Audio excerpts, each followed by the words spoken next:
Have you ever heard of the haunted church of Raven Creek? For decades, this old church in Colorado stood abandoned, just rotting at the edge of town. Locals whispered stories, strange screams echoing from the empty halls, shadows moving in the windows, and the most chilling tale of all, a white dog found dead right outside its doors years ago. It's no wonder nobody dared to go near it, but you know how it is. One winter night, 3 college friends, Mason, Eli, and Tyler, were looking for a thrill. They snuck out of their lodge, full of that youthful confidence, and stumbled right upon the old church. "Let's check it out," Eli urged, his voice full of excitement. Mason, however, felt a chill that had nothing to do with the snow. "Guys, something feels wrong here."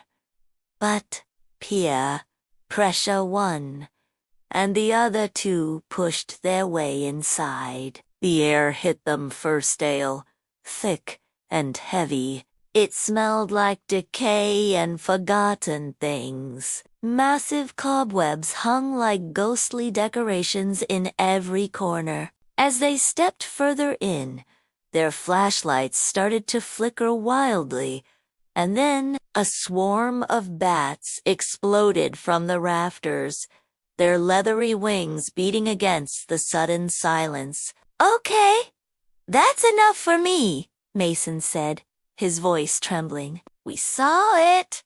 Let's go." He spun around to leave, but just as he did, the heavy church door slammed shut with a deafening boom. They were trapped. Before they could even process what happened, the broken chandelier hanging precariously above them flickered to life. It buzzed and sparked violently, which was impossible. The building hadn't had power in 50 years. And then, just as suddenly, everything went dark again. Their flashlights were dead. Complete and utter blackness. A figure slowly materialized in the main aisle. A nun. Her skin was as pale as chalk, a stark contrast to her eyes, which burned with a terrifying, fiery red. Her habit was scorched and tattered, as if she had walked through flames. Mason's blood ran cold. He could only manage one word: "Run," but it was too late. The nun dissolved into a cloud of black smoke, swirling through the air with an unnatural speed. It reformed instantly, right behind Tyler.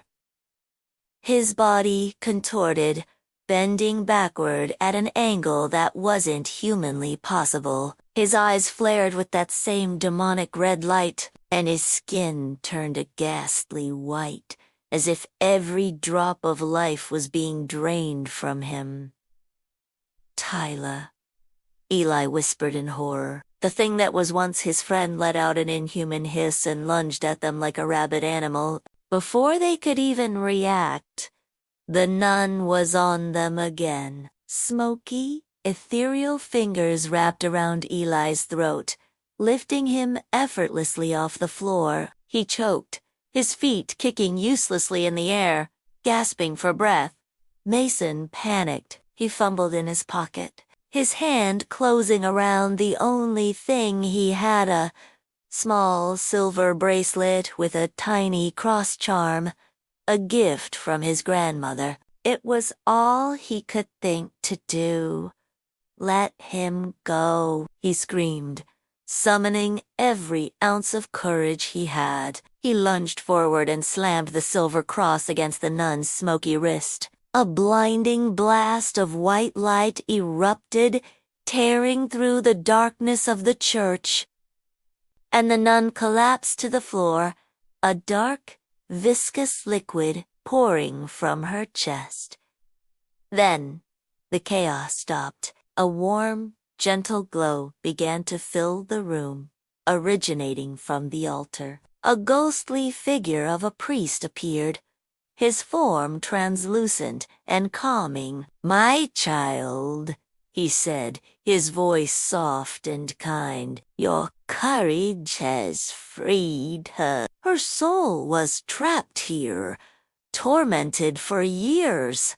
As he spoke, the nun's spirit rose from the floor. She was no longer terrifying. She looked peaceful. She glanced at Mason with gratitude before dissolving into a shower of golden light. "Take your friends," the priest said gently. "Go now. By morning, they will remember nothing of this night." Mason blinked, and in that instant, he was outside again, the cold snow biting at his skin. Eli and Tyler were unconscious beside him, but they were safe. The next day, as they drove away from Raven Creek, Mason looked back, trying to find the church. But it was gone. There was nothing but snow-covered trees and silence. And for a fleeting moment, he thought he saw the faint figure of the priest, smiling at him from the edge of the woods, before fading away into the cold mountain air. Mason never forgot what happened in that church. And you can be sure Raven Creek never forgot the boy who set them free. Thanks for watching. And if you love a good ghost story, be sure to subscribe for more.